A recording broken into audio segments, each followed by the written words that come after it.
Peace, family. I know a lot of you guys couldn't make it out to the show. I had to come in today and drop off some more mahogany pods. Just came in from the Caribbean, um, part of the one of the sculptures, Ancient Future. Yeah, so I just wanted you guys to see the show, man. Here we go.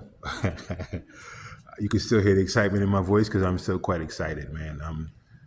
Anybody that's ever supported me in any which way, shape, or fashion from the beginning to right now, man, bless your heart. And I'm gonna say don't give up on the things you think about, your dreams, I guess some people call it, the things, your vision board, whatever that is. Do not give up on yourself, man. It happens. You just can't quit. Never quit. So here we go. The Burt Chernow Galleries here at Housatonic Museum of Art. As you can see, it's quite an honor to be here. They got Jacob Lawrence's, they got a couple Picasso's, they got Matisse's. One of the most incredible art collections when it comes to like national institutions in the country. I'm super honored. So let's start. Outside we got Sister Calypso. Wanted to have two people like representing the front. I call them the children of Mokojumbi, her and Ancient Future, and also the mothers, the circle of mothers that you'll see inside. That they all to me come out of my childhood in the Cape Antigua, running between the Mokojumbi legs with Oscar Mason and them guys used to be doing it. And these things, they don't leave your imagination. So this is what they came out of. To me, in my imagination, these are the people that our ancestors saw that made them even contemplate the Mokojumbi. So, Calypso, Adgyad. Let me go up so you can see my grandparents, the seamstress and the tailor, their influence on my tailoring and how I look at clothes and sort of how I approach the whole thing, sort of the creation of Mandingo wear, if you will. On this side is an ode to one of my heroes, Richard Hunt. He passed about 6 months ago, maybe not that long ago, but when he passed, his physical, even though he was all the way in the middle of the country over in Detroit, I could feel him in the air, and I just kind of plugged into that and started picking up wood. And this is called Forever Reaching. And he was in his 80s, and this man put in more studio hours than me. And if you know me, you know that is some heavy studio time. And he worked with metals, and it's just an inspiration to have those kind of people as signposts to work towards. Forever Reaching. So those are my two guards outside, and here's the gallery, and I mean, here's the entrance. That map. One of the beautiful things is all the people that were on board here that really helped. Chen Li, I hope I say her name right, sister. She was one of the research assistants that helped us, and she came up with this map that we use as sort of the visual for ARWE Journey, 20th Century Afri-Caribbean Migration. It's of the entire Caribbean, and even though I'm from Antigua, and you would think that I would want my country centered, we're on the map. We're not the biggest island, so you got to go all the way down to the right, almost cut off to see Antigua. But I was cool with that because I wanted all of us to come in and see the entire Caribbean region, so people could really, really understand that we're one thing, we're one people. And then we come in and we start talking about the pieces, man. It's a big, long board, man. It's the part that most people. Let's call this the introduction, and when you guys come, you could read it. I'll read the first chapter. Or the first paragraph in this exhibition. The artist, poet, actor, and playwright Ayabi Mandingo tells the story of Afro-Caribbean migration to Europe and North America in the 20th century. The story is a two-part journey with deep personal connections to Mandingo, who migrated to the United States from Antigua when he was 11 years old. You guys can read the rest, and then we begin with ARWE Journey, man. And I'm not gonna go too slow because I want you to come and get a dose of it, and I'll read a few of them as I go. In Jacob Lawrence style, we joined the immigrants of the world looking to see what this new country had to offer. And they go top to bottom. And then here, so this is World War I and women from Guadeloupe in 1908, and then World War I, us signing up to fight for the mother countries, if you will.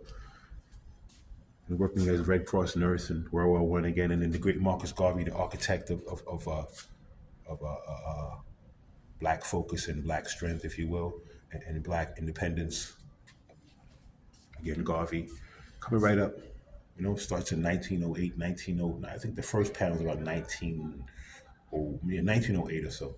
And we just keep going right up through the ages. This is Windrush generation, the beginning of that coaxing us back to Europe with promises of citizenship to rebuild Europe after Hitler blew it apart.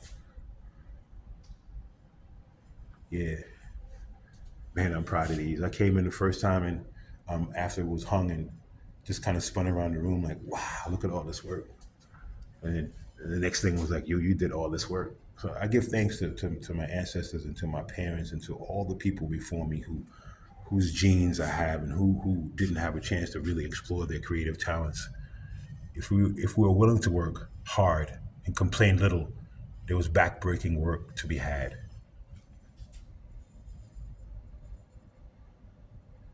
Every day, new people arrive looking for work, any kind of work.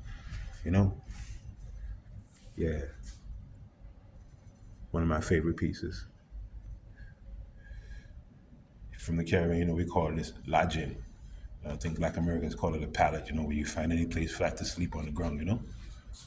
I remember those days when we first got here.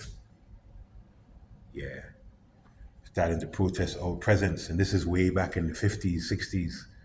So you can see, you know, it's not new. This thing that they're doing to our Haitian brothers and sisters again with this scapegoating. You know, back then it was they were a part of the reason. They were part of the people bringing AIDS to this country. Now they're trying to say that they were eating cats. Nobody ever talks about they're the only black republic on the planet Earth during the time when Europe was still running around killing everything that looked like us. They don't want to talk about those parts. But this is up into the 70s. This starts to come with my life here. This is my childhood. This is how I met America. With Coca-Cola and John Wayne. This is how most children, most boys, probably from the 40s, 50s, coming right up to the 70s, met America. And then that whole dream of leaving. Every day, every week, someone would finally get a visa and leave the poverty of our existence for the hope of life in North America and Europe.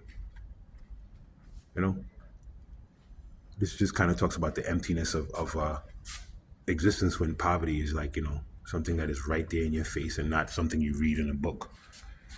And then this part, I definitely remember this part here. This is when the letters would come, from overseas. This was the color of the envelope with the red and blue going around the edge. And, usually myself, one of my cousins, we would open the envelope very carefully so my grandmother could save it because she liked to save the stamps and also the addresses, the return addresses. And we would read the letter to her, exactly what was said and so forth. And then this is the return letter that we were sending back. And, something that I remember really, really clearly, especially when it came to England because they had the European sizes. They would measure our foot from our heel to our big toe with a string and put your name on the string and put that in an envelope. And that's how our relatives overseas would be sure they got the right size shoe for us. Yeah. And then the day, when the visa and everything, and you get the clothes and you get the grip, the suitcase packed, and we're off, and I use, like, again, being a Lawrence scholar, I used as many of his sort of little iconography as I could. So, he used the grip, which is what, so I think is an English word for the original suitcase. He used that as a travel, something, a device to show travel, and also his birds flying through the air. So I did exactly the same thing. Dance hall, sound system music coming to England, you know. And then our food, man, our delicious food that we always make sure we bring with us everywhere we go. And you're gonna smell our food and you're gonna love our food. This is before the days of being able to go and get a Jamaican patty. Where you had to be from the Caribbean to get some Caribbean food or know somebody from the Caribbean. Yeah, and many of us like myself, found Rastafari in this region. Some brothers in England. I use England and Canada and America as my main source of research. So these things, these protesters, they kind of coincided across the different places, diaspora, black people in the 60s and 70s and 80s standing up for rights. And this is more, again, something I remember very clearly. Sometimes family would be split up for, months and years waiting. Dad or mom would go first and then the other parent would come along afterwards and get the kids, with the kids. Yeah, just more of that whole thing, even though we had the same skin, for a while with African Americans, we were definitely the other, you know? Yeah. Just another means of coming here. We came here as farm workers, and sometimes, you come and You know, instead of going back, you'd sneak off and head north somewhere. Yeah, actually, Connecticut was actually a big farm workers place because they had a lot of tobacco here. I learned a couple of years ago, and this I remember. I actually remember the day I went to Manhattan with my mother, and this happened. Yeah, this is our reality. And in the freezing cold in Canada, looking for work. Just coming up. This is probably early '80s, and just working wherever work was. And this, of course, was one of the reasons I begged my mother for the first 24 months to go back home. Every chance I got was the whole teasing, the constant teasing that we endured. And then the solidarity. You're able to find these little pockets, especially in the inner cities, where you find yourself in a building or on a street with a lot of Caribbean people, and you felt almost at home. Especially when it came time for sharing food and things like that. And then getting into the American culture and putting our little 2 cents into it. Whether it was the dancing or the music or whatever it was, we really got involved. And of course, we had to indulge.